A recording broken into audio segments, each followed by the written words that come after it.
Have you ever noticed the pattern that no one in high school warned you about? The smartest kid in your class is often not the wealthiest person in your network today. While you were polishing your mind and collecting credentials, people you once considered average were busy learning the secret rules of a game you didn't even realize was being played. The uncomfortable truth is that, for many men, a high IQ isn't a ladder to the top. It's a beautifully designed cage, a cage that traps them in overthinking, risk aversion, perfectionism, and financial mediocrity. We've been conditioned to believe that intelligence naturally leads to wealth. Study harder, become more qualified, know more than everyone else, and eventually the world will reward you. But reality is far less comforting. Research suggests that IQ explains only a surprisingly small portion of the differences in people's incomes. Which means if intelligence isn't the primary engine of financial success, what is?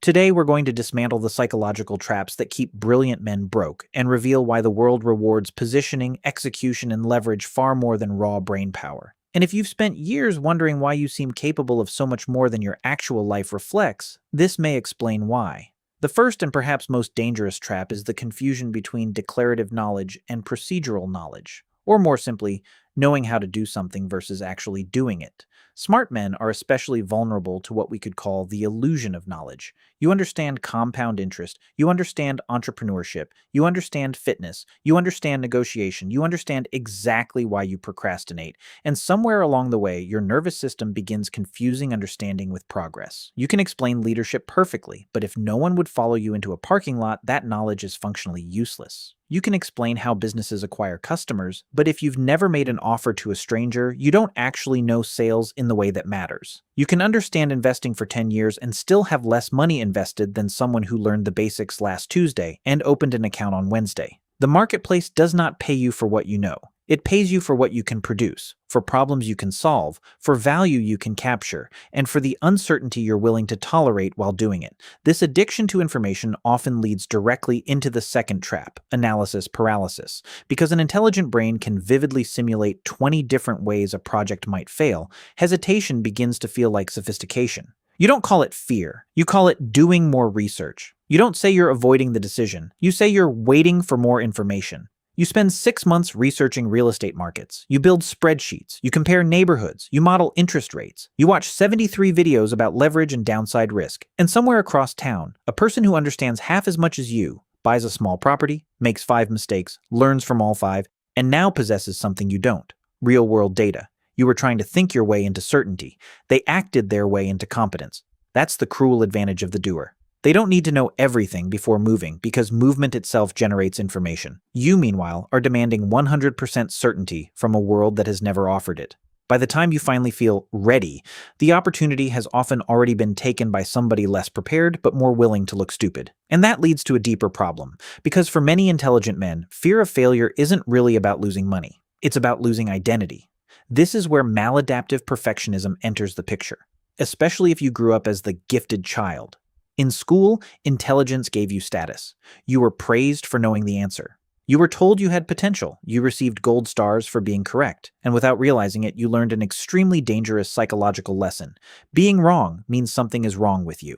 As a child, that belief might push you to study harder. As an adult, it can destroy your willingness to take meaningful risks, because real life has no answer sheet. Entrepreneurship does not give you partial credit for understanding the theory. The market does not care that your plan was intellectually elegant. The audience does not care how smart you are if nobody clicks. And suddenly you're in an environment where a beginner with less talent can outperform you simply because they're willing to fail publicly. For someone whose identity is built around being exceptional, that's terrifying, because if you actually try, and the result is ordinary, what does that say about you? So the mind creates a brilliant defense mechanism: procrastination.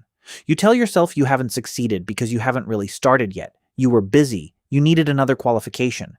The timing wasn't right. You were still learning. The idea wasn't refined enough. And as long as you never fully commit, you never have to discover where your actual ability ends and your imagined potential begins. That's why procrastination can become strangely comforting for intelligent people. It preserves the fantasy. I could be great if I really tried. That sentence protects the ego far better than reality does. Beyond internal psychology, however, there is a structural reality that many intelligent men completely fail to see.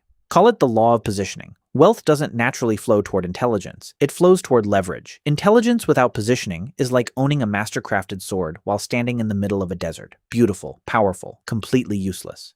Positioning is your location within the flow of money, ownership, distribution, power, and attention. Imagine two fishermen. One is a master. He has spent 30 years studying fish behavior, water temperature, equipment, weather patterns, and technique. The second fisherman is average, but the average fisherman places his boat exactly where the fish naturally gather. The master fisherman is in empty water. Who catches more fish? That's positioning. And modern society is filled with extremely intelligent people standing in empty water. They're brilliant employees, brilliant technicians, brilliant analysts, brilliant engineers, brilliant specialists. But their intelligence sits inside a structure owned by somebody else. Society profits from this confusion by encouraging you to continuously polish your mind as an asset, while other people quietly build the containers that extract value from that asset. Most intelligent employees are metabolized by systems. A company hires your mind. Your intelligence solves problems. Those solutions generate economic value, but you receive only a fraction of that value in your paycheck. The difference between what your intelligence produces and what you personally capture becomes somebody else's operating margin. And ironically, the better you perform inside this structure, the tighter the cage can become. Your salary rises. Then your rent rises. Your car improves. Your lifestyle expands. Your responsibilities grow.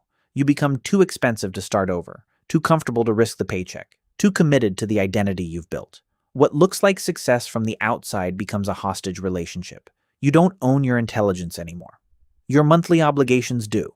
Many smart men also fall into what I call the prestige trap. They optimize for titles instead of ownership, credentials instead of cash flow, institutional approval instead of independence. They spend enormous amounts of energy trying to be respected by systems that have no obligation to make them free. And some even develop a quiet moral suspicion toward the very skills that create wealth. Sales feels manipulative, self-promotion feels cheap, negotiation feels aggressive, networking feels fake, wanting money feels shallow. Meanwhile, somebody with half your technical ability learns to tell a compelling story, make an offer, ask for the sale, negotiate ownership, and build distribution. Then you work for them. This gap is becoming even more important now, because raw intelligence is becoming cheaper. AI can summarize books, write code, analyze spreadsheets, generate copy, explain difficult concepts, create designs, translate languages, perform research. Tasks that once signaled extraordinary cognitive ability can increasingly be performed for pennies, which means the market places an even higher premium on abilities that remain difficult to commoditize. Judgment, charisma, storytelling, negotiation, taste, courage, leadership, emotional intelligence, distribution, the ability to persuade another human being to care. Ironically, these are exactly the skills many intellectual people once dismissed as shallow. So if you find yourself stuck in what looks like productivity but produces no meaningful change, you may be dealing with another form of procrastination, active procrastination. You read another book, save another thread, take another course, watch another long-form video, build another Notion dashboard, research another business model, organize another productivity system, and because you're doing something intellectually demanding, your brain rewards you with the sensation of progress. But nothing externally changes. Your revenue doesn't change. Your body doesn't change. Your relationships don't change. Your business doesn't change. Your portfolio doesn't change. Your position doesn't change. You're extremely busy moving information around inside your head. And there is one more trap I want you to notice, because you may be falling into it right now. You can watch this entire video, understand every psychological mechanism I just described, feel completely seen, and then close this tab and change absolutely nothing. That would be the most intelligent form of procrastination possible, turning self-awareness into another thing you consume instead of something you use. And that's exactly why I created the 14-day discipline game. Not as another book to collect, not as another motivational system that makes you feel productive for one evening, and definitely not as another excuse to postpone the thing you already know you need to do. I built it as a 14-day execution framework for people whose problem isn't a lack of information. It's the gap between knowing and doing. The system revolves around small daily moves, a protected golden hour for the work that actually changes your position, a minimum loop for the days when your motivation disappears, and a structure that helps you return quickly when you inevitably fall off. You do not need it to take action today. In fact, I don't want you to buy anything as a substitute for action, but if you've spent years knowing exactly what you should be doing and still watching yourself avoid it, I put the 14-day discipline game below. Use it. Build your own system. Use a notebook. Use a calendar. I don't care. But stop collecting answers to a problem that can only be solved through execution. Because understanding a principle is not the same thing as capturing wealth from it. In school, understanding was the accomplishment. That's why this pattern runs so deep. You studied, you understood, you passed the exam, you received the reward, but outside school, understanding is only the beginning. The market rewards implementation. To break free, you need to adopt the mindset of sovereignty. Sovereignty does not mean dramatically quitting your job tomorrow and posting a motivational quote on Instagram. It means gradually moving your intelligence vertically, from enriching a structure someone else owns, toward enriching an entity you own. That entity might be a business, an audience, a product, an equity position, a piece of intellectual property, a distribution channel, a portfolio, a skill you can sell independently. Anything where your effort improves your own position, rather than only increasing your value inside someone else's organization. And the first operational move is surprisingly simple. Reserve some of your best cognitive hours for yourself. Not the depleted leftovers at 10:30 at night, not the hour after you've spent all day making decisions for someone else. Your best hours. If your mind is clearest between 7 and 9 in the morning, stop donating every one of those hours to somebody else's priorities. Even if you can only protect 30 minutes at first, use those 30 minutes to build something that appreciates your own position. Your employer may own your time from 9 to 5. They do not need to own your entire intellectual future. Then begin translating your intelligence out of the vocabulary of your employer and into independently marketable capability. Don't say, I'm a senior operations optimization specialist. Ask, what problem can I solve that another person would voluntarily pay me to solve? Don't say, I manage internal stakeholder communications. Ask, can I help businesses sell more? Can I make difficult ideas understandable? Can I build systems? Can I generate leads? Can I improve conversion? Can I automate work? Can I teach this independently? Can I build an audience around what I know? This translation matters because credentials describe your value to institutions. Capabilities describe your value to markets. And from there, you enter what almost nobody wants to talk about: the boring middle. Success isn't primarily built from dramatic breakthroughs. It's built through repetitive actions that are too boring to fantasize about. Sending another outreach message, publishing another video, making another offer, saving another $100, practicing another hour, talking to another customer, shipping another imperfect version, following up again. Most smart people hate this phase because it doesn't feel intelligent. There is nothing glamorous about doing the same basic thing 300 times. Your mind wants complexity, novelty, optimization, a new strategy, a more elegant method. But mastery often requires the courage to be ordinary, to perform small, repetitive actions with extraordinary seriousness. This is why you need to make starting stupidly small. If your brain sees the task as enormous, it will generate enormous resistance. Build a business feels threatening. Work for 5 minutes doesn't. Write a book feels impossible. Write 100 words doesn't. Get fit feels abstract. Put on your shoes and walk around the block doesn't. The 5-minute rule sounds almost insultingly simple. That's why intelligent people underestimate it. But the purpose isn't to finish everything in 5 minutes. The purpose is to bypass the alarm system long enough to create motion. And once motion begins, reality starts giving you data. That's the key distinction. Data doesn't come from the perfect simulation inside your head. It comes from contact with reality. Publish the offer and see whether anyone buys. Send the message and see whether they respond. Launch the page and see whether anyone clicks. Ask for the raise and see what happens. Invest a small amount and experience what volatility actually feels like. Talk to 10 customers instead of watching another 20 videos about customer research. Reality is the laboratory. Your mind is only the hypothesis. And this leads to the ultimate insight. You are not financially stuck because you lack talent. You are not behind because everybody else is secretly smarter than you. You may simply have been running an operating system optimized for a game you no longer want to win, a system that trained you to follow instructions, get the answer right, avoid mistakes, earn approval, collect credentials, become valuable, and then hand that value to the highest bidder. That operating system can make you an exceptional employee. It can make you respected. It can make you comfortable. But it does not automatically make you free. Freedom requires a different question. Not, how do I become more valuable? But, how much of the value I create do I actually own? That's the question intelligent men often avoid for decades. Because once you ask it honestly, you may realize that the game you've been playing extremely well was never designed to give you the outcome you wanted.